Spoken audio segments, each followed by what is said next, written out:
I'm tired, I'm angry, I'm frustrated. I just want to be a teacher again. I spent last week and this meeting with our members and feeling their frustration, anger, and invective. I understood that I was the focal point for their frustrations, brought on by years of neglect and abuse. Leadership in this district has failed to correct. Your employees do not trust you. They don't believe what you say. Your employees have no faith that this district is not a ship that continues to change course and will ultimately end up foundering on the rocks. They see a school board member working to remove the rich and politically powerful areas of the district as a perverted attempt to play to the crowd. They don't believe what you say. When administrators talk about a learning community, our members know that there is no community. It is only babble to lull us into believing that our supervisors somehow care about us. We are now so conditioned that when we hear that term learning community, we duck because we know that there's a pile of crap that's going to fall on us. Community implies respect. Community implies togetherness. Community implies common bond. There are few learning communities in San Diego Unified. Our members don't trust you. They see a joint contract that is not respected by administrators and supervisors, constantly trying to break it and never living the spirit of it. Negotiating an MOU on workload, only to have principals say they are going to ignore it and flaunting your own instructions to them. Our members don't trust you. Project after project, educational plan after educational plan, reform after reform, we have watched as billions of dollars have been flushed down the toilet. The latest changes in special ed are hurting kids that need services they cannot receive in this new scheme. 15 to 1 in the classroom, millions down the drain. I-21 implemented this fall and already falling apart.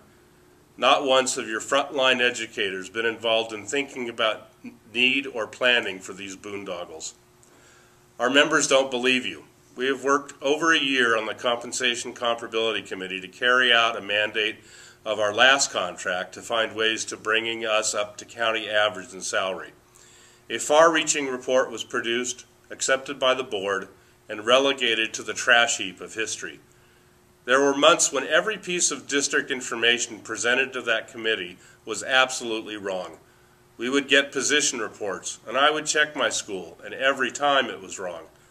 One would have thought, just to throw me off, the number crunchers would have gotten my school correct.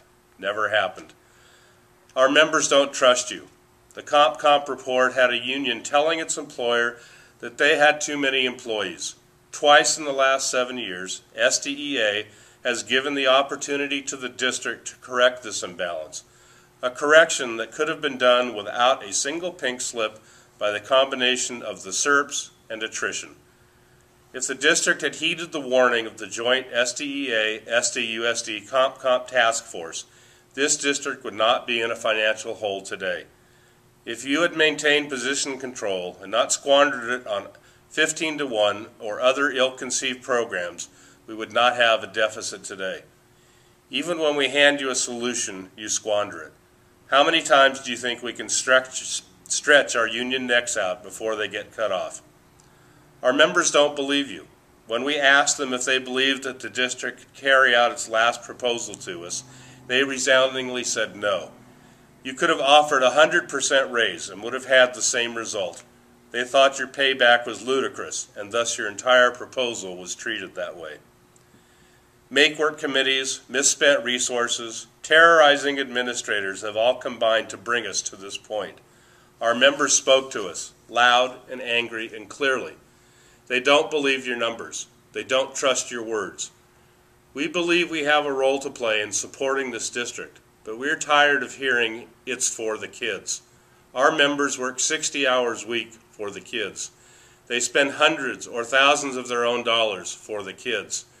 They put up with abuse from administrators for the kids. You seem to think that you have a lock on what is best for the kids.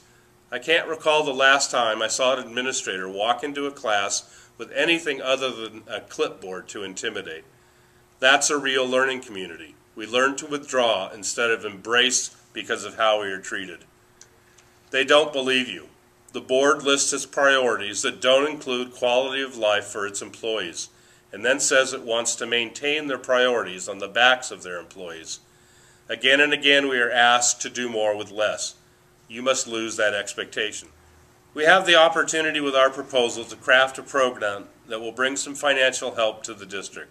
It is incumbent upon all of us to reach agreement and move forward.